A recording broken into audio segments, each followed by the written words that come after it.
नमस्कार।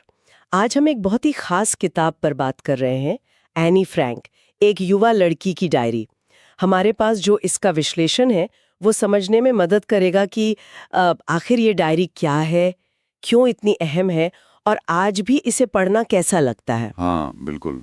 तो सीधी सी बात है, ये एक टीनेज लड़की की कहानी है, जून 1942 से अगस्त 1944 के बीच की एम्स्टर्डम में, जब वो अपने परिवार के साथ नाजियों से छिप कर रह रही थी। पर ये सिर्फ इतिहास नहीं है, एक लड़की की आवाज है जो बदल रही है, बढ़ रही है, कभी बहुत पर्सनल, कभी बहस करती हुई, कभी मजाकिया, तो कभी कुछ खोजती हुई सी। चलिए जरा इसे और करीब से देखते हैं। बिल्कुल। और हमारे पास जो जानकारी है वो यही दिखाती है कि कैसे एक बेहद निजी पर्सनल एक्सपीरियंस, वो भी जुल्म और जंग के उस भयानक माहौल में एक बड़ी कहानी बन जाता है। अच्छा, सबसे पहले तो बात करते हैं लिखने के अंदाज की। एनी अपनी डायरी एक काल्पनिक दोस्त किटी को लिखती है ना? हाँ। इससे उसकी बातों में एक अपनापन सा लगता है, एक सच्चाई। शुरू में वो काफी चुनबुली सी तेज लगती है, लेकिन फिर 1944 आते आते हाँ, बिल्कुल। उसकी आवाज थोड़ी गहरी, ज्यादा सोचने वाली और लिखने को लेकर थोड़ी संजीदा हो जाती है। ये बदलाव देखना मतलब वाकई दिलचस्प है। हाँ, और जिस तरह से वो एनेक्स में मतलब उस छुपी हुई जगह में रहने वाले लोगों के बारे में लिखती है, वो कमाल का है। एकदम सच्ची ईमानदारी से।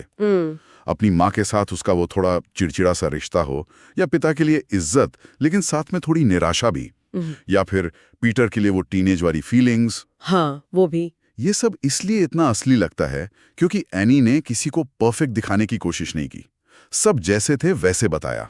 और वो रोजमर्रा की छोटी छोटी बातें, वो इसे कितना रियल बना देती हैं। जैसे बाथरूम के लिए लाइन लगाना, हाँ, वो तो है। रात में फर्श की चरमराने की आवाजें जिससे डर लगता था, खाने पीने की कमी, और वो दरवाजे पर किसी भी दस्तक का खौफ। बिल्कुल। ये सब मिलकर उस घुटन भरे माहौल को जैसे जिंदा कर देते हैं। सही। और यहीं पर ये रोज की चीजें बड़े मुद्दों से जुड़ जाती हैं। जैसे पहला है उम्मीद और खौफ का टकराव। हाँ। एनी की वो जो मशहूर लाइन है कि लोग दिल से वाकई अच्छे होते हैं, ये कोई भोली बात नहीं थी। अच्छा, मैं तो हमेशा सोचती थी कि ये बस एक मासूमियत है। नहीं, देखा जाए तो वो उस नफरत और हिंसा के माहौल के खिलाफ उसका अपना एक, क्या कहते हैं, नैतिक जवाब था, एक स्टैंड था। वाह, ये नजरिया तो काफी अलग है। हाँ। फिर दूसरा पहलू है गवाही का। मतलब ये डायरी सिर्फ एक पर्सनल कहानी नहीं रहती, ये इतिहास की एक अहम गवाही बन जाती है। हम्म। ये दिखाती है कि नरसंहार जैसी भयानक चीज कैसे आम कमरों में, रोज की जिंदगी में घुस जाती है। सही बात है। तीसरा, एक लड़की की आवाज। एनी का वो कहना कि मैं सिर्फ अच्छी और शांत लड़की नहीं बनूंगी, अपनी अक्ल, अपनी मर्जी पर जोर देना, वो भी 1940 के दशक के हिसाब से, ये बहुत बड़ी बात है। बिल्कुल। और चौथा? चौथा, ये कि रोजमर्रा की जिंदगी कितनी नाजुक होती है। एनेक्स में वो लोग कोशिश करते हैं नॉर्मल रहने की, पढ़ाई, त्योहार, छोटी मोटी लड़ाइयाँ। हाँ, जैसे कुछ बदला ही ना हो। बिल्कुल। जबकि बाहर सब कुछ बिखर रहा था। यही तनाव इस किताब को इतनी ताकत देता है। विश्लेषण में एक और दिलचस्प बात ये पता चलती है कि एनी ने 1944 में खुद अपनी पुरानी एंट्रीज को थोड़ा एडिट भी किया था। हाँ, ये बात है।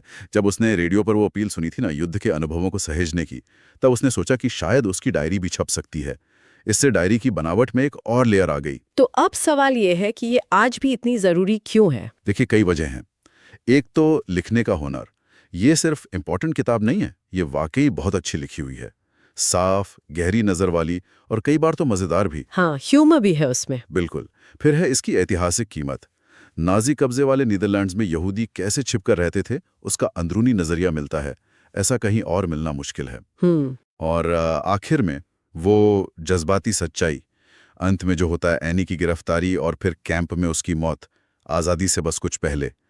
वो पढ़े हुए पन्नों की जिंदा दिली पर एक बहुत भारी, दुखद लेकिन सच्ची छाप छोड़ता है, बिना किसी मेलोड्रामा के। हाँ, लेकिन ये भी ध्यान रखना जरूरी है कि ये एक टीनेजर का नजरिया है, उसका अपना सच।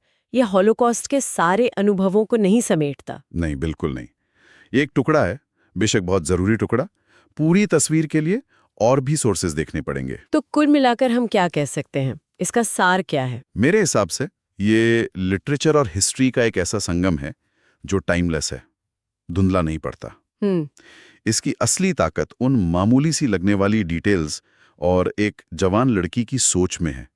वो आज़ादी, इंसाफ और आने वाले कल के बारे में कितनी गहराई से सोच रही थी, वो भी उस कैद में। बिल्कुल, इसे सिर्फ इसलिए नहीं पढ़ना चाहिए कि एनी फ्रैंक के साथ आखिर में क्या हुआ, सही कहा। बल्कि इसलिए भी कि जब दुनिया उसके लिए बंद हो रही थी तब उसने दुनिया को किस नज़र से देखने का फैसला किया, ये जरूरी है। हाँ, और ये हमें सोचने पर मजबूर करता है कि कैसे बहुत मुश्किल हालात में रोजमर्रा की जिंदगी को लिखना, उसे दर्ज करना, ये भी अपने आप में एक तरह का विरोध, एक रेजिस्टेंस बन सकता है।